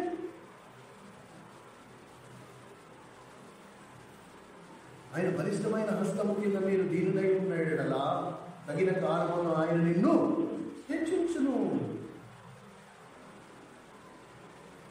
ఏం చేయాలా? ప్రభు నాకు ఓపిక లేదు, నన్ను నేను హెచ్చించుకుంటున్నాను, నువ్వు నన్ను హెచ్చించట్లేదు కాబట్టి నన్ను నేను హెచ్చించేసుకుంటా, నాకు అవసరం లేదు.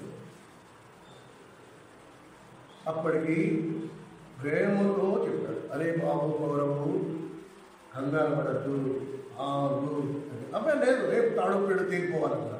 ఏమైంది? సరే అయితే రేపు ఉదయం మేము దేవుని సన్నిధికి రండి, అక్కడే తెలుసుకుందాం. వచ్చారు. ఏమైంది? దేవుడు పక్షంలో ఉన్నవారు వచ్చి నా వెనకాల నుంచోండి అనగానే వారు కుమారులు కనీసం వాళ్ళకి దేవుడు ఆ జ్ఞానోదయం కలిగించాడు. సొంత తల్లిదండ్రులకు వ్యతిరేకంగా అయ్యారు. లేదు లేదు, దేవుడు నాయకుడిగా నియమించిన వారికి వ్యతిరేకంగా మేము రాము అని పెట్టి మోసే వెనకాల నుంచున్నారు. వాళ్ళు నుంచున్నందున పౌరవ కుమారులు రాసిన కీర్తనను మనం చదువుకోగలిగాం.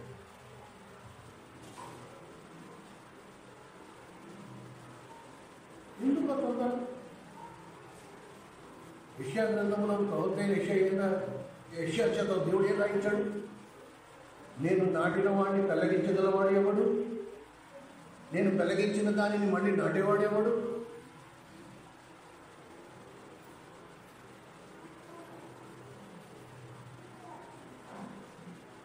ఇంత చక్కటి అవకాశాలు మనకి ఉండి గమ్యాన్ని చేరగలిగే ధన్యత దేవుడు మనకి కలుగు చేసినప్పుడు మన కడపటి వారిని ఎందుకు అవ్వాలి? ఎందుకంటే మనకి తెలియకుండానే ఈ ముగ్గురులో ఏ ఒక్క ఆత్మ పనిచేసినా అసూయ, అసంతృప్తి, ఆధిపత్యం.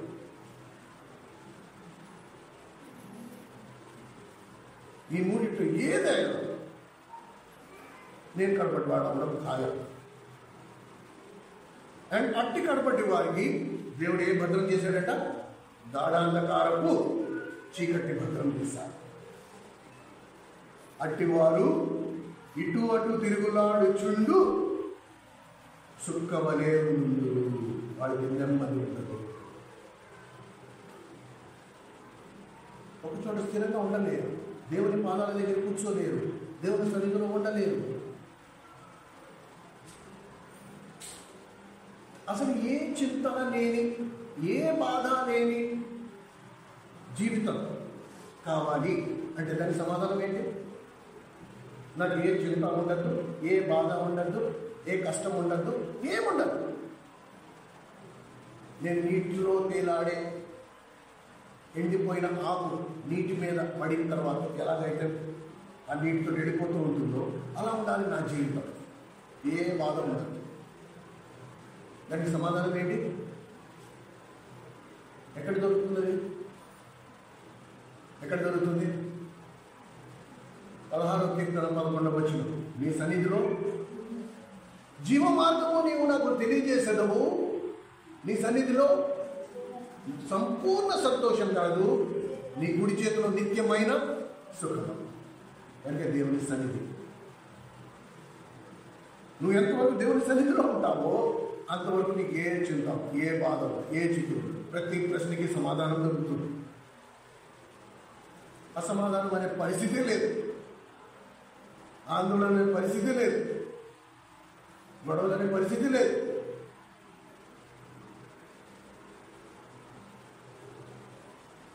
కానీ అందులో నిలబడేవాడు ఎప్పుడు? ఎవడైతే అసూయ కలిగి ఉండడో, ఎవడైతే అసంతృప్తి కలిగి ఉంటాడో, ఎవడైతే ఆధిపత్యాన్ని కోరుకోడు, వీరెప్పుడు దేవుడి సన్నిధిలో ఉండరు. ఇదంతా సీ యువర్ లైఫ్. నా మాటను నమ్మద్దు. నేను చెప్పిన ప్రకారంగా ఒక వారం రోజులు ట్రై చేసి చూడు. నీ కట్టులో నుండి జీవజలపు నదులు ప్రవహించకపోతే చెప్పు. ఇంకా పిల్లలకి ఏం నేర్పిస్తాం? ఇవేనా? పిల్లలకి ఏం నేర్పించాలి? ఇవేనా?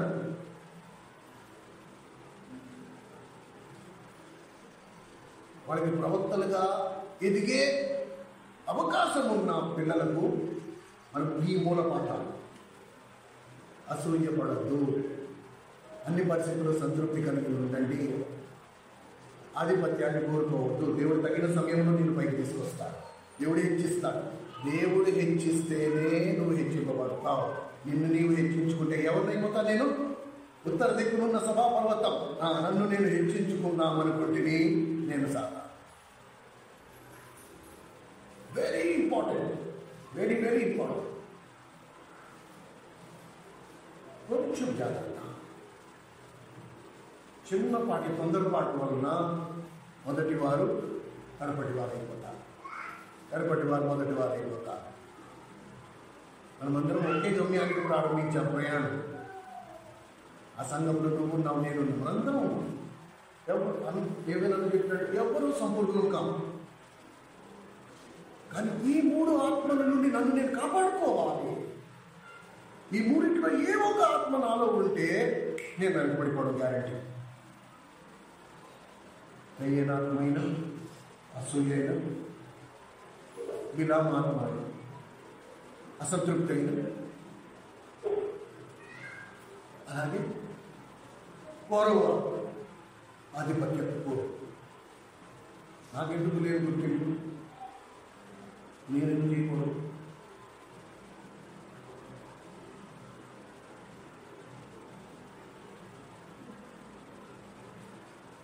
పరిశుద్ధ దేవుడు మనందరినీ ఆశీర్వదించుగా ప్రార్థన చేస్తున్నాను. దయచేసి మోకరించండి.